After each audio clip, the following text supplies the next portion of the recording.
Paris में एक गर्मी की शाम थी। हफ्तों से रिकॉर्ड तोड़ गर्मी पड़ रही थी। सड़कें सूनी थीं।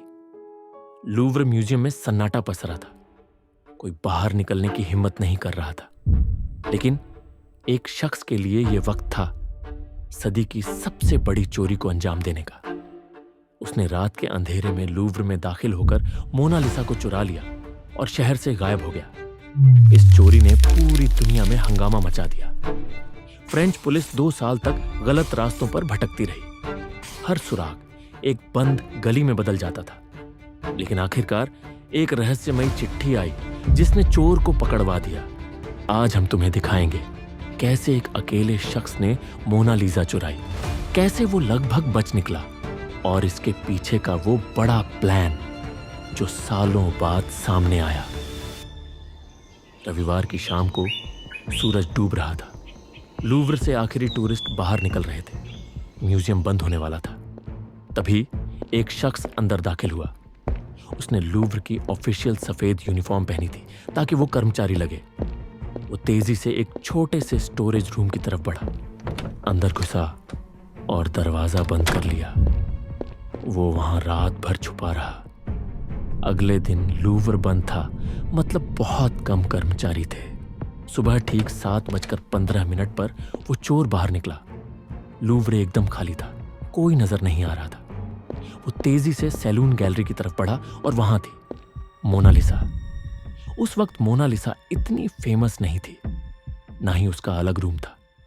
लेकिन ये चोर इसे फेमस करने वाला था। उसने पेंटिंग को दीवार से उतारा, पास की सीढ़ियों पर ले गया, एक स्क्रू ड्राइवर से उसका फ्रेम हटाया, पेंटिंग को एक सफेद चादर में लपेटा और सबसे नजदीकी दरवाजे की तरफ बढ़ गया। लेकिन दरवाजा बंद था। तभी एक प्लम्बर वहां आ गया जो लूव्र में काम कर रहा था। उसने सोचा ये बंदा कोई कर्मचारी है और उसने दरवाजा खोल दिया। बस फिर क्या, चोर मोनालिसा को चादर में छुपाए शहर में गायब हो गया। पूरी चोरी सिर्फ कुछ मिनटों में हो गई। लेकिन किसी को पता ही नहीं चला कि पेंटिंग गायब है। उस हफ्ते लूव्र में फोटोग्राफर पेंटिंग्स की तस्वीरें ले रहे थे, तो दीवारों पर खाली जगह होना आम बात थी। लेकिन अगली सुबह जब फोटोग्राफर आए और मोनालिसा नहीं मिली, तब सबको समझ आया कुछ तो गड़बड़ है। मोनालिसा ऑफिशियली गायब थी। पुलिस बुलाई गई। डिटेक्टिव्स की टीम म्यूजियम में आ गई। फ्रांस ने अपनी सीमाएं बंद कर दी।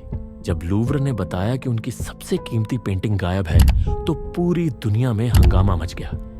सवाल बस एक था, मोनालिसा कहां गई? पुलिस को बस एक लकड़ी का फ्रेम मिला और चोर का एक फिंगरप्रिंट। इन्वेस्टिगेशन शुरू करने के लिए लोकल अखबारों ने $2.5 लाख का इनाम रखा। जवाब में हजारों लोग चिट्ठियां लेकर पुलिस स्टेशन पहुंच गए। सबके पास अलग अलग जानकारी थी।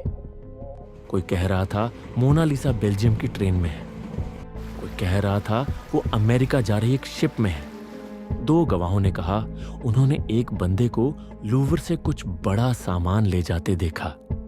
लेकिन दोनों की बातें अलग थीं। सबसे पहले शक गया फेमस आर्टिस्ट पाब्लो पिकासो पर। पिकासो की एक सेक्रेटरी ने पुलिस को बताया कि उसने लूव्र से कुछ स्टैच्यू चुराए थे और वो पिकासो को बेच दिए। लूव्र ने चेक किया तो स्टैच्यू वाकई उनके थे। पिकासो को गिरफ्तार कर लिया गया। दूसरा बड़ा नाम था अमेरिकन बैंकर जेपी मॉर्गन। उस वक्त नकली पेंटिंग बनाने और बेचने का बड़ा धंधा था। लोग नकली पेंटिंग्स बनाकर अमीरों को बेचते थे। खबर थी कि मॉर्गन ने चोरी करवाई थी। अमेरिका में पुलिस ने एक शिप की तलाशी ली, लेकिन मोनालिसा वहां नहीं थी। दुनिया भर से थ्योरीज आती रही, लेकिन 2 साल बाद भी मोनालिसा का कोई सुराग नहीं मिला। लेकिन असल में मोनालिसा कहीं दूर नहीं गई थी। वो लूव्र से सिर्फ 2 मील दूर एक अपार्टमेंट में छुपाई गई थी। ये अपार्टमेंट था विंसेंजो पेरुजिया का, एक 29 साल का इटालियन जो पहले लूव्र म्यूजियम में हेल्पर की नौकरी कर चुका था। उसे म्यूजियम की हर कमजोरी पता थी। उसे यह भी मालूम था कि सोमवार को लूव्र बंद रहता है और फोटोग्राफर कब आते हैं। यहां तक कि मोनालिसा का जो प्रोटेक्टिव ग्लास केस था, वो भी उसी ने बनाया था जिसे उसने बड़ी आसानी से खोल दिया। चोरी के बाद पेरुजिया ने मोनालिसा को एक ट्रंक में छुपा दिया। उस ट्रंक में एक नकली ताला था जो उसने खुद बनाया था। लेकिन सवाल यह है, वो इतने सालों तक पकड़ा कैसे नहीं गया? असली वजह हैरान कर देने वाली थी। दरअसल पेरुजिया का पहले से क्रिमिनल रिकॉर्ड था। उसके फिंगरप्रिंट्स पुलिस के सिस्टम में मौजूद थे, लेकिन वहां सिर्फ उसके दाएं हाथ के प्रिंट थे, जबकि जो प्रिंट फ्रेम पर मिला था वो बाएं हाथ का था। इसी वजह से पुलिस उसे पकड़ नहीं पाई। हद तो यह हुई कि पुलिस उसके अपार्टमेंट में 2 बार गई, लेकिन उन्हें कुछ नहीं मिला। मोनालिसा उनकी आंखों के सामने ही छुपी थी। पेरुजिया ने चोरी इतनी आसानी से कर ली थी जैसे कुछ हुआ ही ना हो। लग रहा था वो कभी पकड़ा ही नहीं जाएगा। लेकिन 2 साल बाद उसका सब्र टूट गया। उसने फ्लोरेंस के एक आर्ट डीलर को एक गुमनाम चिट्ठी भेजी। लिखा, मोनालिसा मेरे पास है और मैं इसे इटली वापस लाना चाहता हूं। उसने चिट्ठी पर नाम लिखा लियोनार्डो और खुद फ्लोरेंस के लिए ट्रेन पकड़ ली। डीलर ने उसे एक होटल में बुलाया। पेरुजिया आया और अपना ट्रंक खोला। सामने थी असली मोनालिसा। डीलर ने कहा वो पेंटिंग को जांचने देंगे और फिर इनाम देंगे। लेकिन 1 घंटे बाद होटल के दरवाजे पर पुलिस थी। पेरुजिया को गिरफ्तार कर लिया गया। उसे सिर्फ 7 महीने की सजा हुई और 10 साल बाद उसकी मौत हो गई। मोनालिसा मिल गई थी, लेकिन कहानी वहीं खत्म नहीं हुई। 1932 में एक चौंकाने वाली रिपोर्ट छपी। एक पत्रकार कार्ल डेकर ने लिखा कि इस चोरी के पीछे एक और भी बड़ा खेल था। असल मास्टरमाइंड था एडुआर्डो डी वॉल्फियर्नो, एक ऐसा आदमी जो नकली पेंटिंग्स बनाने में माहिर था। उसने प्लान बनाया मोनालिसा की 6 कॉपीज बनवाने का और उन्हें बेचना था अमेरिका के 6 अमीरों को करोड़ों में।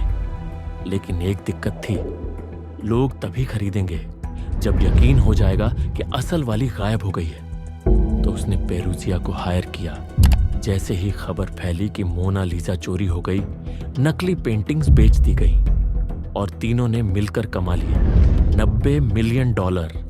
इतिहास में सबसे ज्यादा कमाई करने वाली आर्ट स्कैम बन गई। लेकिन अब सवाल यह है, क्या आज भी कुछ अमीरों के पास दीवार पर टंगी है एक नकली मोनालिसा? या फिर वो अब भी मानते हैं कि असली उन्हीं के पास है? सच्चाई कहीं खो गई है उसी रहस्यमयी मुस्कान के पीछे।